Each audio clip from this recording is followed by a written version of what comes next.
why I'm nervous. Uh, Aw. yeah, I have shared this testimony, various ways to many different people, but like I just got super nervous and I'm like, Lord, give me a peace because Amen. if it can touch anybody, if it can soften a heart, if it can plant a seed, that's all that Yes, matters to me, so I do. I am super excited. I So do am you have any too. questions? I do. I have 8, and Okay. a few of them are very similar to what you asked me on Okay. Saturday. But I do have my questions, and I did pray for you too before we started this. Thank you. So, and for peace, that Lord will, Thank give you. you supernatural peace that surpasses all understanding. And it's Him Thank we're you. glorifying and not us. And So, that's how I know you're my sister, because that's what I prayed for before you got on. I said, Lord, just remind me that this isn't about me. It's about what right. you have done in my life and what you can do in anybody's life who accepts you as their savior. So we're on the Amen. same page. Okay.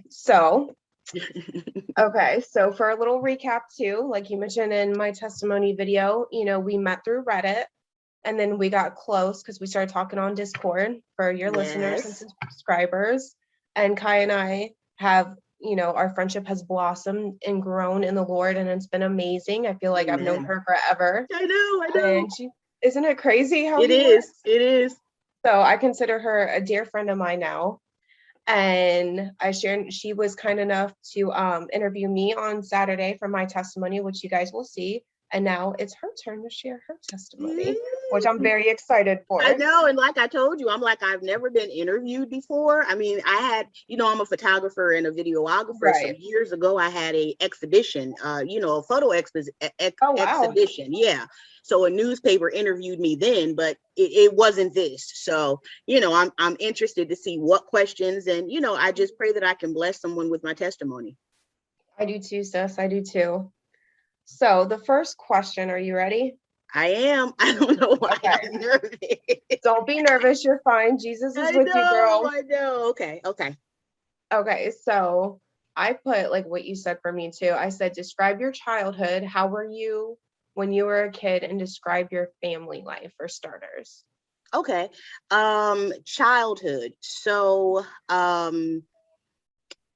it kind of starts before I was born, like you. My mom had a miscarriage right before she Oh, got wow. pregnant with me. And it Okay. was a boy. It was a little boy. She lost him, and she wasn't going to Oh, try again, but she decided that she really wanted a second child. So they tried again. Um, I was born after my dad came back from Vietnam. oh And wow. if anybody knows anything about Vietnam, there's a company by the name of Dow Chemical Company. They make a Mhm. lot of different products. They had made a pesticide for the military called Agent Orange. Yes. And yeah, what the point of it was to help with the foliage, like the forest, to kind of degrade that so that the Vietnam vets or the soldiers could see better and, be able to fight the war. They Mhm. had no idea, because they made it so fast. They didn't know what the long-term effects were. Right. So when I was born with a lot of health issues. A lot of people, or a lot of children that were born around the same time as me, from fathers that were also in Vietnam, they had like spina bifida. They were born without limbs. I mean, just really rough health issues because of Agent Orange. Right. With me, my health issues were more reproductive. I've always had skin issues, Mhm. nosebleeds, things along those lines. So my mom and dad divorced when I was 5.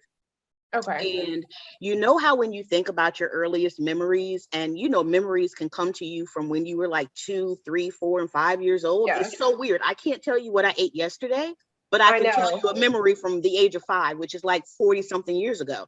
So Right. when my dad got ready to leave, I can clearly remember he was packing. And come to find out, this is so amazing, as you get older and you start talking to your parents as an adult, you find out and you learn them as an adult compared to the relationship that you have as a child, because there Mhm. are certain questions you're not going to ask your mom or dad, as a child, because you don't have any wisdom to be able to say, well, hey, how was your childhood? How are you when you were a teenager? Right. So when I got older, me and my mom have always been close, but I started asking her questions over like the last 5 years, just, how was your childhood? Tell me about when my dad left. So come to find out, a few months ago, she was explaining to me that my dad had told her and me that he was going to take me with him. So I had no idea that that was the story. My memory is he was packing and I said, "Can I go with you?" And all I remember him saying is, "No, I can't take you." And I cried at 5 and I'm like, "Well, Daddy, I can get in the trunk. Like, if you don't have enough room in the car, just put me in the trunk. I just want to go with you." Now that makes sense why I was pushing so hard, because he had told me that he was going to take me with him, which wouldn't have worked. He was an alcoholic. Vietnam did damage to a lot of families, and Yeah. he ended up becoming an alcoholic. And our relationship was never, it was never what it could have been had he not entered the military and been affected so bad by the trauma, and the chemicals. Yeah. So I come from a single mother household from the age of 5. My mom is awesome. She has always worked super hard to provide for me, to teach me the things that I needed to be taught to grow up to be, successful, respectful, and just a woman, the things that a woman needs Right. to know. So, single mother household, we lived in the suburbs of New Jersey for until I was about 11 or 12. And it's funny because when I think back over my life, like we all do, because we know how far God has brought us, it's like from an early age, I had a fascination with sex. Yeah. I don't know where it came from. I don't remember being molested. I never saw any, sexual activity. I was never touched or abused or any of that. So I don't know Right. where this spirit of sexuality came from. But I can remember when I had just always been bad. All of Some of that these come things. from. Yeah, where did it come from?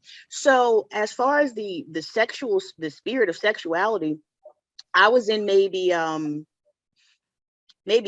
third or fourth grade, and Mhm. Valentine's Day came around, and I gave a classmate, a little boy, a card, and I said in the card, whose private part, female private part, is bigger or fatter, me or Jessica? Jessica was one of my friends. And then I Mhm. said, whose breasts do you think are bigger, me or Jessica? In third Right. grade. And it's like, Right. that's not normal. Right. It's Not not. normal, not normal at all. So from there, stayed in Jersey until I was 11. And at 12, my mom decided to move us to New York. Mhm. Completely different atmosphere, completely different energy, completely different people. I had become accustomed to being around people that were all races. Suburbs, so I went to school Right. with Black, white, Asian. I had, Hispanic friends. It was just a nice, multicultural environment. When I moved Good. to New York, it was like culture shock, because everybody looked like me. They were like 12, but they looked like they were 14, 15, the way that their bodies were developed and how they Yeah. talked. So that's just a little bit about my childhood, my background. As far as Christianity, I do come from a Christian, lineage. My grandma went to church. My grandpa went to church. Great great grandparents. When I would go and visit my grandparents in North Carolina for the holidays, we were always in church. But Mhm. me and my mom, up until the age of 12, we didn't really have Christianity in the house. It was more just, Right. we're going to do what we're supposed to do and try to be good Mhm. people, but it wasn't any going to church or, everybody prays over their meals. I don't care if you're an atheist, even atheists, I'm Right. sure, say grace, and it's like, okay, you don't even believe in God. Why are you praying over your meal? But, Right. we would pray over our meals. So that is a little bit about my childhood. Awesome. Awesome.